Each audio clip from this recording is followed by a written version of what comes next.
Let's move on with the next session, which is a roundtable, and these are all organizations that Cyber 4.0 has relationship with, either as a member or as a partner or as an affiliate.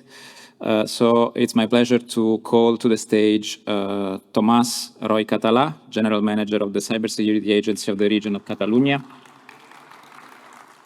Mrs. Joanna SWIATKOWSKA, Chief Operations Officer of the European Cybersecurity Organization, ECSO,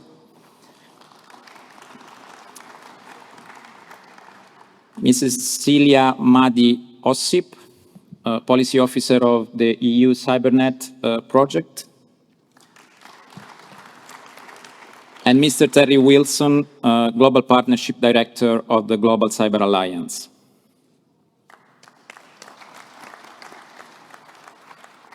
So this is a session on strengthening capacities in Europe and beyond. That of capacities and innovation and training, we have seen that is central, and of course it's central to the action of Cyber 4.0, but it's something extremely relevant in the cybersecurity domain, as we heard also from the international speakers and institutional session that was before. So I would ask to all of you to please tell us shortly how your organization is currently facing this topic. Please provide your angle on the topic of competencies and capacities and how your organization is dealing with it. Tomas. Thanks. First of all, thanks to all the organization being here and all my colleagues. First of all, we are increasing our capacity. We are a real SOC and third, governmental responsible for all hospitals, research centers, universities, and local councils. So we need to scale through intelligence, and we are prioritizing through the threat-centric approach model. We work on information sharing and analysis center. We participate on the European Health ESAC, and we also are investing on data spaces. I think that this is something that I suggest also Cyber 4.0 to invest on, because I think that it's very useful to coordinate other SOCs or third from your position for small and medium enterprises. Another strategical asset for us is to sectorialize, putting focus on excellence on operations, as we will have to scale, automatization, data-driven, then specialization on e-health, small and medium, not only enterprise, but public entities, because they have specifications that are difficult to protect as they don't have resources. Then smart transportation, industry connected, and as I said, education, university, and research. Then we have also to provoke collaboration. Collaborate with everyone. So here we have, we are integrating SOCs that there are in the territory, so we get more capacity from others. I mean, it's not just having just one central SOC, but connecting and integrating private and public SOCs, and also working with enterprises, with startups. Also with ECSO, we have been coordinating the Cyber Investors Day in the Barcelona Cybersecurity Congress, which you are all invited. This year will take place 21 and 23 of May, and where we met last year. And then the last two things is capture funding. We have changed our way of working. We used to work just on public budget, but now we are capturing funding. We are doing cascade funding towards companies, and we are also participating directly and we are coordinating a node of fundings, 60 million euros that we must translate to private and academic sector. And the last one is to become a reference. We have seen very interesting speech about Europe's sovereignty, no? And I think that it's very important that always we say that cybersecurity must be something that you don't need to see, but I think that we must build trust. So it's important to become a reference and do special actions on resilience, on security, on privacy, on compliance, on transparency and innovation. Because I think that it's really important that citizens trust on public administration and trust on digital transformation.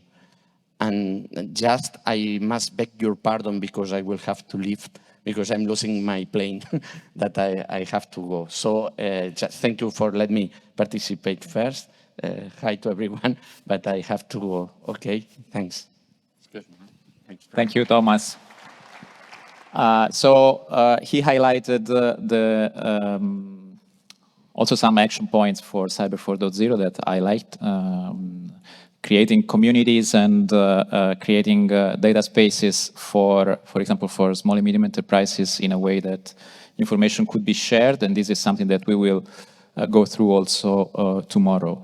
Joanna, how is ECSO dealing with competencies and capacities? Thank you so much, Matteo. Buongiorno tutti. Good morning, ladies and gentlemen. My name is Joanna. I represent ECSO, European Cybersecurity Organization, and indeed, I would say that capacity building and development of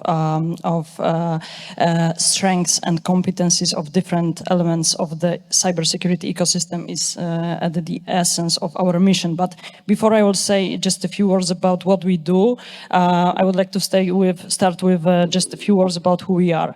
So ECSO is the go-to association when it comes to cybersecurity affairs in Europe, and I would like to say that we cherish this position, this quite special position, thanks to several characteristics, unique characteristics that we bring along, starting with the fact that we gather more than 280 members coming from all over the Europe, and I'm super happy to see our members also on stage next to me. They represent full spectrum of cybersecurity stakeholders, meaning that we have within our membership pool large companies, SMEs, but also regions, but also academia, RTOs, investors, startups, so on and so forth. Because of that, we are able to conduct projects and initiatives that cover a full spectrum of cybersecurity topics, and I will come back to that in a second to explain how we contribute to the capacity building efforts.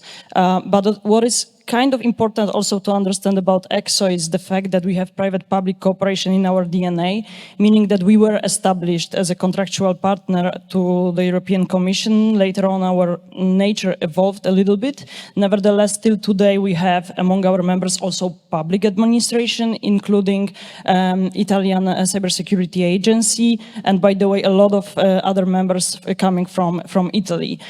So we do believe that private-public cooperation is a key, and we consider ourselves as a trusted partner to not only to the European institutions but also to the member states. And thanks to that, as I said, we are able to cover a lot of important aspects related to cybersecurity capacity building. And just in a nutshell, because of course I could spend a little bit more time talking about it, and I'm happy to develop further later on. Nevertheless, just to give you a highlight. So in principle, we believe that in order to have robust cybersecurity, you need to tailor actions to the needs and requirements of respective entities, because to say cybersecurity is to say all and nothing, right? So you need to have precisely identified projects. So for instance, we do believe that we need to invest in the capacity building of the end users, mainly practitioners who protect our organizations on a daily basis. Hence why we created so-called European network of CISOs, Chief Information Security Officers, who thanks to us on a daily basis exchange information, communicate and cooperate with each other. By the way, this group is open to everyone. You don't need to be an ECSO member to become part of the network. You just need to play the role of CISO. Short advertisement, the next meetup, physical meetup of the group will take place in Italy, in Florence this year. So all interested parties who would like to get involved in this project, please let me know. Moving forward, we do believe that cybersecurity is also about the market development, hence why we concentrate our efforts on investors. We match them together with those who are looking for money just to strengthen Europe's capacities. Again, next Cyber Investor Days, our flagship project to do that, will take place in Rome in October together with our Italian member Cy4Gate. So you're much welcome to join us as well.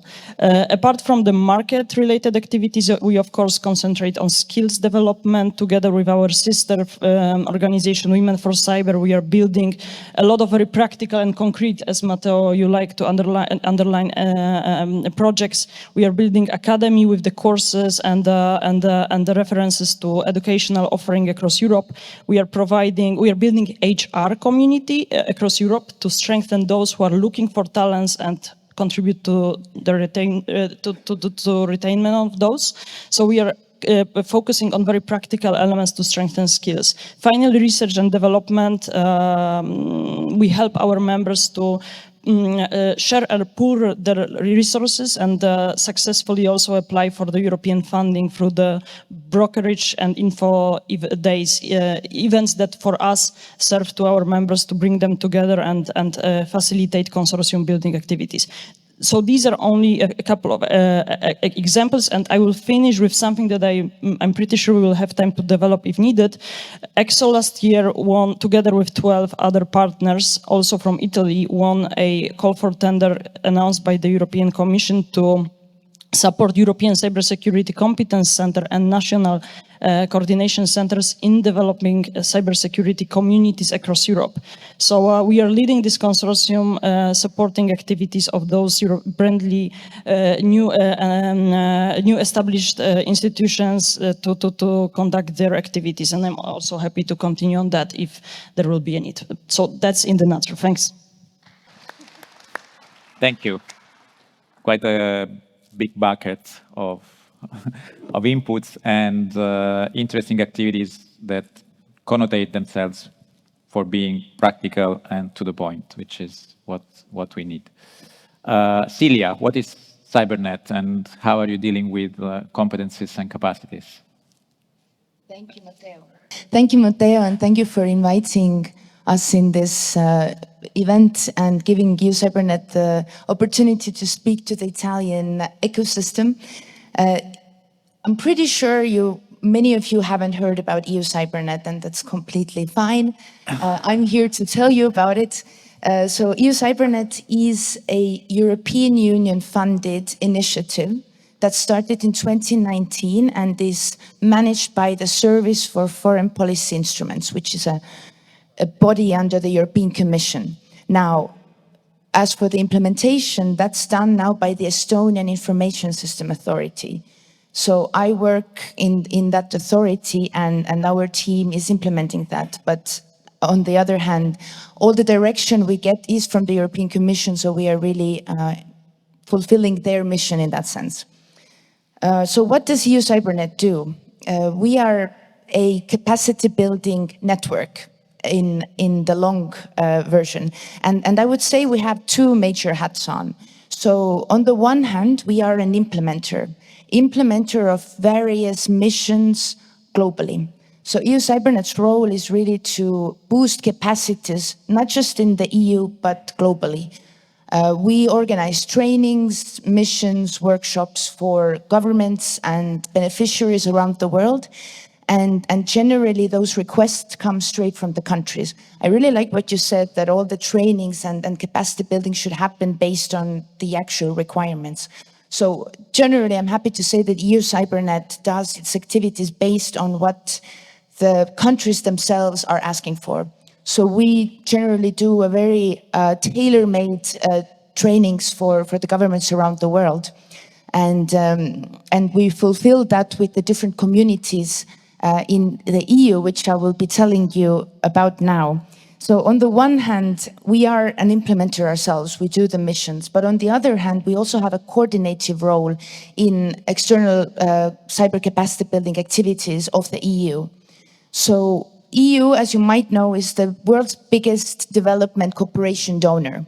Of course, cybersecurity capacity building is a small portion of that, but still, EU plays a huge role globally when speaking about cyber capacity building. And there's plenty of other initiatives aside from EU Cybernet that do these capacity building activities.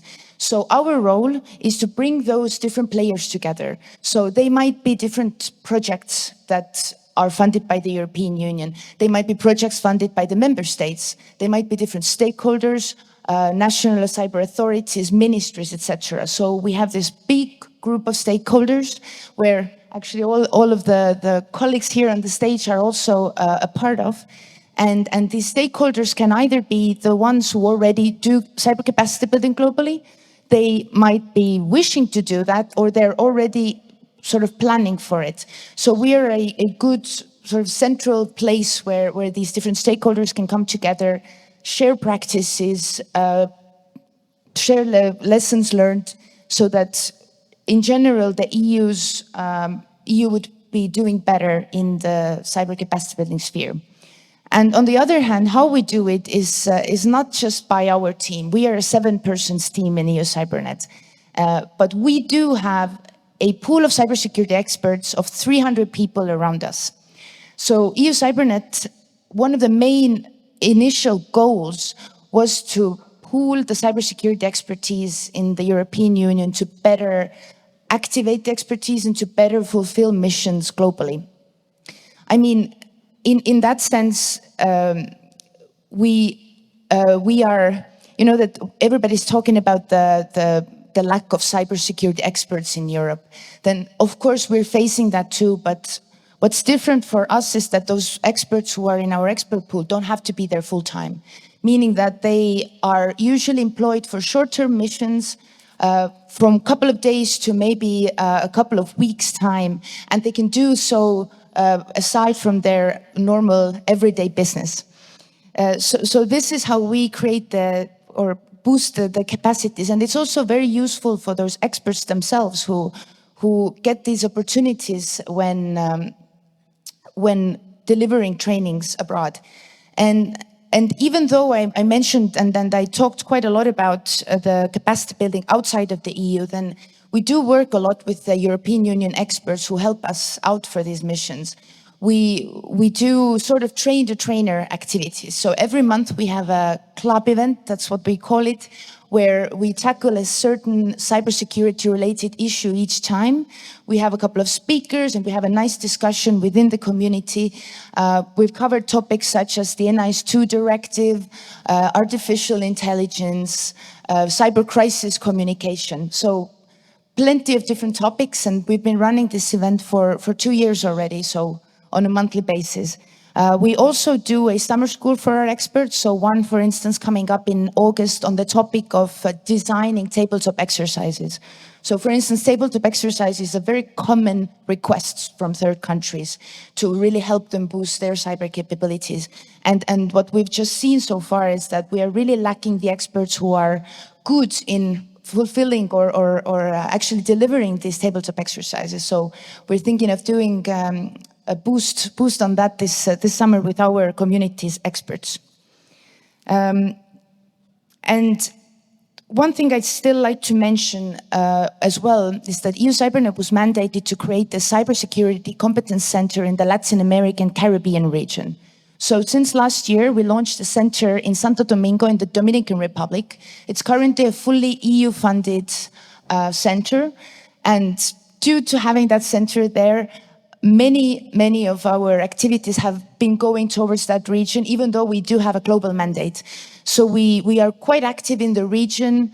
I mean, Matteo here has been a big help to us in the region, for instance, as well. And this center was officially inaugurated 2 months ago by Joseph Borrell. So we were very excited to have him there to learn about what we are doing in EU Cybernet. And this LUC4 Center is now functional. It's a training facility. There's a classroom, and we invite the stakeholders and different member states, EU players, whoever need facilities in doing an event in the region to use that facility. We are very happy to give that opportunity for partners.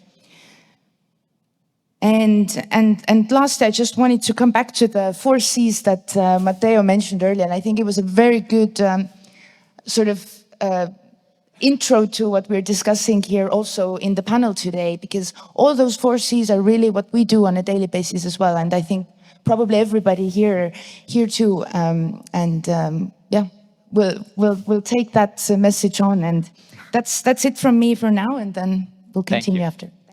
Thank you, Silja. And indeed, having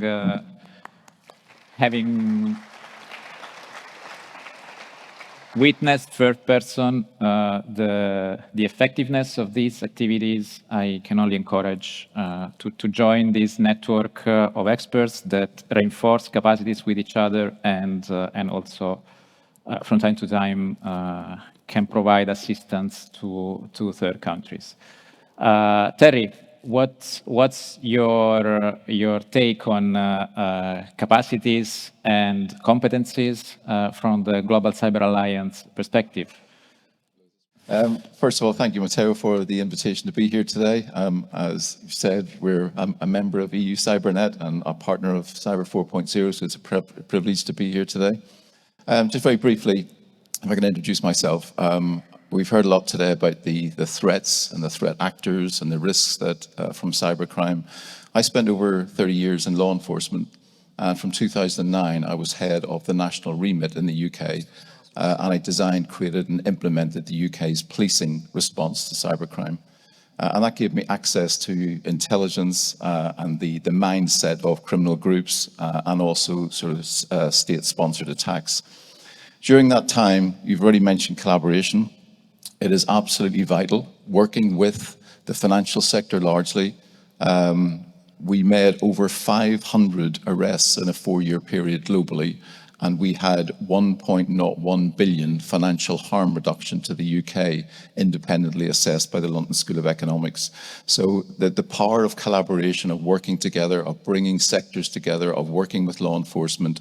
And we talk about trust, but there has to be trusted relationships. I actually hate the term partnership, although I'm the Global Partnership Director, because it's all about building relationships and trust and know what you're getting from your partners and that they're going to deliver. It's very easy to have partners. I mean, I manage 135 partners across 26 countries.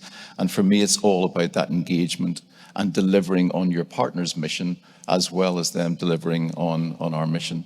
So in terms of Global Cyber Alliance, it was formed in 2015. Probably less of you have heard of the Global Cyber Alliance than you have EU Cybernet.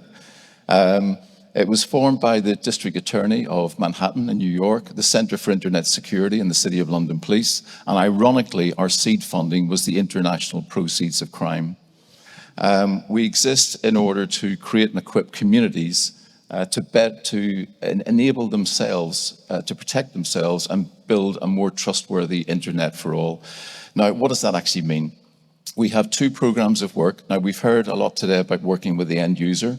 So we do work with the end user, and I'll come on to that, but it's also important to work at the infrastructure level. I think there's this argument or debate that we have around how do we reduce the number of threat actors, but actually I think it's more important to reduce the number of vulnerabilities that are out there, which in turn will lead to less threat actors. But I think it's in our responsibility to actually work at the infrastructure level. And we do that through 2 programs of work. One is our internet integrity, and that's working with the registrars and registries at the infrastructure level. Those 2 programs, we got one called Domain Trust, and that's working through public-private partnerships around DNS protection. So we currently have nearly 80 partners globally who identify from various sectors malicious domains, and they feed it into a platform, and then working with the registrars and registries, we aim to get those domains taken down. It's not a takedown service, it's a community, a global community, and we're acting as the trusted convener of bringing those communities together to share information that you've mentioned, to look at best practice, to reaffirm what you already know, or to learn something new in terms of those malicious domains. Another really exciting project that we've got working with our partners is an IoT project. We've developed proxy-pot technology. We've got sensors around the world, and we are currently identifying live IoT attack data. We currently have about 15 terabytes of attack data, over 8 billion lines, and we're identifying the trends and vulnerabilities that are in the IoT world. My invite to you is, and we're here in a university, in terms of capacity and capability building, we are not data analysts. And we don't have that capability. But if this university, for example, has a research capability, or any of your organizations have a research capability, we would invite you to join that community and have access to that data and analyze it and identify the trends that will assist in policies and also remove some of the most vulnerable IoT devices that are currently out there. So that's at the infrastructure level. In terms of the end user level, we have designed cybersecurity toolkits, largely for small businesses. We've heard that 99%, if I was listening correctly, of Italy's economy is run by small businesses. That's our target audience. We're not competing with the cybersecurity industry. In fact, to the contrary, the cybersecurity industry is supporting us because although many small businesses wouldn't see themselves as vulnerable, in terms of the intelligence that I've seen, they are considered to be a vulnerable community by the organized crime groups who are targeting the small businesses in terms of all of the threats that you've heard from the ENISA threat landscape, for example. They are considered to be low-hanging fruit, and they're there to be taken. That's why the ransomware business model is working. That's why they're able to unencrypt your data when you pay the ransom, because if they didn't encrypt it, the business model would fall apart. But there are billions and billions of businesses across the world, and there's a never-ending supply of vulnerable organizations that they can target. So that's our target audience. We have 30 people globally working for Global Cyber Labs. We've got offices in Brussels, in London, in New York, and we're incorporated in Singapore as well. Our development team are based in North America and Canada. And working with partners, we actually developed a small business toolkit over a period of 3 years. Now, unusually, there's actually tools in it. It's not the best practice type of toolkit. And the feedback that I regularly get from small businesses is we keep going and we're doing awareness, we're doing training, we're constantly told what we should be doing, but no one actually tells us how to do it. How do we protect ourselves? And most importantly as well, small business will also say, how much is it going to cost for me to protect myself? So we have developed with our partners free tools. It's sponsored by MasterCard, so we do have donations and sponsorship. It's currently in 5 languages, English, French, German, Spanish, Portuguese next week. This isn't a sales pitch, but if there's any donors in the room that would like to work with us to translate it into Italian, that would be absolutely fantastic, and distribute that to small businesses across Italy and the wider world. That would be great as well. But the actual tools that are in it, there's 6 different boxes. And what we do is we work with organizations and programs of work in order to distribute this free to small businesses. So programs, for example, like the Foreign Commonwealth Development Office in the UK had a digital access program. Through portal pages, we distributed that toolkit to over 100,000 businesses across Nigeria and South Africa, funded by the UK government. Working with MasterCard, Mercy Corps program, we translated it into Indonesia Bahasa. And through a Train the Trainer program, in terms of capacity building and capability building, we worked with small businesses in Indonesia, and we've currently now got over 10,000 small businesses utilizing the toolkit in order to help them develop their own resilience, business and operational resilience. So it's at those sort of levels, working at the infrastructure level and working at the end user level, that is helping develop capacity and capability. So we'd love you to, I did have a couple of slides just to give you an overview of GCA. that were sent through, but please speak to me afterwards because I'd love to know more about your organizations and how we can partner together and work with and through partners, because that is the only way that that we're able to build that capacity and capability that's required. The capacity and capability is so important because in my past life, I've mentioned the 500 arrests that we made. We could have had so much more if we were able to work with countries who had a similar capability.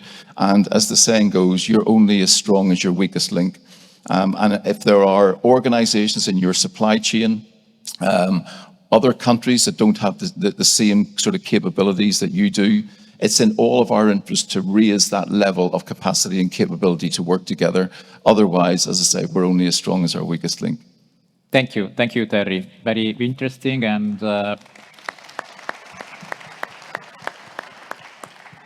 and indeed, actually, having seen these toolkits that you were mentioning for small and medium enterprises, this also gave us some ideas to provide something similar, and that's where the cooperation with Global Cyber Alliance started. So also this fact that you need someone to translate these tools in Italian might be one of the possible developments. Where do you see us in 1 year, 2 years? So what are the priorities you will be working on in the next period as an organization, ECSO, Cybernet, and Global Cyber Alliance? Thanks so much. Very quickly then, I mean, for us, our priorities are dictated, driven by two factors. What happens in the cyber threat landscape, of course, and what is the need of our members and our external stakeholders in context of cybersecurity. So clearly for us, the main priority will be to implement the ECHO project together with the Commission, with ECC and NCCs. To use this opportunity and chance to indeed build a robust cybersecurity communities across Europe. So that's going to be our support to their activities. When it comes to the cyber threat landscape, of course, we can clearly see that due to the geopolitical situation and also increasing cybercrime activities, we need to strengthen a proactive approach to cybersecurity. Hence why we are concentrating on launching a quite unique initiative across our members to share cyber threat intelligence among themselves. And that's a quite interesting endeavor simply because we are bringing to the table different types of entities, as I said, providers of cybersecurity solutions, including CTI, but also end users. So that's something that I have quite high hopes when it comes to the results. Implementation of the regulations and support to our members, simply because we are thinking about, again, cyber threat landscape impacting critical infrastructure and the key services. We do believe that there is a chance to use compliance-driven effort into translate them into threat-driven response to achieve quite effective results. And of course, further development of the market. I said that we are concentrating on investors and SMEs. Right now, we're extending our activities to also bring together providers that are at the later stage of the development of the maturity. So small and medium enterprises, they are not necessarily looking for the investment, but for the clients. So that's something that we try to test as well. Our priority for this year. And last but not least, everything that revolves around skills. We're quite strong with our current activities when it comes to that, so we will simply continue them. HR community, that's something that I would like to once again highlight and advertise for you to join. We do believe that this is going to be quite practical and initiative that will bring concrete results. So in a nutshell, thanks. Thank you. Silja. I'd like to start by a little anecdote here. When speaking about the challenges and where do you see yourself in 1 or 2 years, more than 5 years ago, when I started at the Estonian Information System Authority, I was working on Estonian cyber ecosystem. So pretty much sort of like the competence center here, like all the different authorities, academia, private sector, public sector. And one of the topics on top of the agenda at the time was like how to involve cybersecurity in educational programs at schools, universities, etc. And then I left that topic of work, and I participated in a panel recently in Estonia, a couple of months ago, when they had a similar panel about challenges in the Estonian cyber ecosystem. And the topic that they were discussing was how to put cybersecurity in educational programs. So sometimes you might think that within 5 years that things change fully, but at the same time, these challenges, these things take a lot of time. So we might think that in 1 or 2 years' time, we're going to have changed things a lot, but it might not be that way. And this is why I'm really welcome the cybersecurity or the Year of Skills of the EU, because these sort of initiatives are the ones that are going to take us to the end goal in the end. But the educational part is, of course, what we do in EU Cybernet as well. Not so specifically, of course, we are not going to the different governments around the world to put these topics into their agenda, but they do ask us for help with their cybersecurity strategies and laws and risk assessments. So we will continue doing our work and share information. And actually, information sharing and the collaboration and partnerships, as you say, it's very important. And sometimes it feels like a non-issue that information sharing exists there somewhere. But sometimes you need to put a lot of effort to this to make sure that you receive you get to the end results. Just 2 examples on this matter. When Costa Rica, for instance, last year got these big cyber attacks, then they were presenting at one of our events, and they told us that they turned to the partners who they had MOUs with, the memorandums of understanding. So they didn't just go to the European Union to ask for help, but they turned to the partners. And the same for the Western Balkans last year. They turned to the partners, not just generally to the EU or just some big donors in the world. So the partnerships are what matters, and that's what we're, in the next year and 2 years, and hopefully even further on, that's what we're going to be working on. Boosting cyber resilience in the world through the partnership, information sharing, collaboration, all the 4 C's that Matteo mentioned earlier. And if you do want to help us come and help out these missions, also get these experiences of boosting cyber capacities globally, then, as Matteo said, join our expert pool. You can easily do that on our website, or just come and talk to me later on. So thanks. Thank you, Silja. Yeah, just finally from me, we live in a technology-dependent world, and I'm going to be guilty of making the most obvious statement of this event, and that is that things are going to get worse. And so over the next couple of years, from our perspective, we're entering into a really exciting initiative. We launched it in Brussels last September. It's called Cyber Civil Defense. It's an unusual name. It's not a dad's army of volunteers, etc. But what it is it's a whole of society approach, which is a common term that we're hearing now. Because cybersecurity, it's still quite a niche conversation at times. And it's making sure that the whole of society is included and no one is excluded. Now, we specialize on developing tools and pushing them out free to communities. And we have, and I'm sorry that the slide isn't up there, but if I could ask, and there is another ask, there's 2 asks today. We called it ACT, and it's called Accessible Cyber Tools, ACT. And it's mapping all of the open source tools that are out there, commercial tools, creating a database, and then making them available to the whole of society. So that's just a visual of our toolkit. If you go to the next slide, please. And if we could circulate these slides, what I would really appreciate is you going out to your networks and completing that survey. So, for example, in a past life, there was a significant bank in London that one of the employees phoned up and said, "We are being robbed." 4 firearms cars turned up, 4 police cars with firearms, etc. And it was actually a cyber attack. But because of the not knowing what it was or how to describe it, they used the traditional term, we're being robbed. So what we want to do is try and make sure that if you're searching for a tool, for example, you want password protection, how many people would actually know to type in, "I would like 2-factor authentication," for example? Many people won't know what that is. So we're trying to get the terminology that various communities would use when they go online in order to find a tool that is most appropriate for them, depending on what their security risk is. So we want to have a wide terminology, wide database as possible. And what we're asking is that all forms of society go out to their various networks, complete the survey so that we're capturing all of that.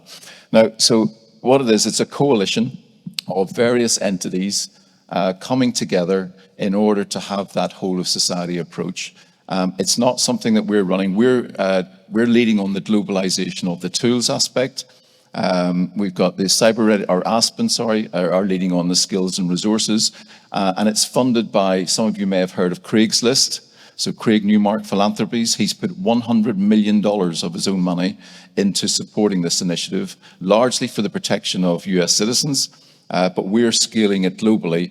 And one of the things, I think one of the challenges in cybersecurity is scale. You know, how do you get things globally and implement, whether it be standards or protocols or whatever, how do you actually work with communities around the globe and scale, and especially scale at speed? So, as I said, we launched it last September in Brussels, 21 European leaders from 12 countries, including Cyber 4.0, which was brilliant.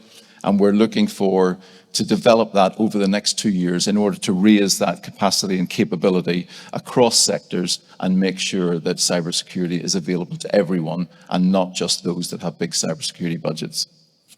I think we had a very broad overview of many initiatives and many angles on this topic of strengthening capacities and competencies, but all of them have a sort of common approach, which is putting players together and increasing the share of information, increasing the cooperation. So once again, we go back to those 4 C's.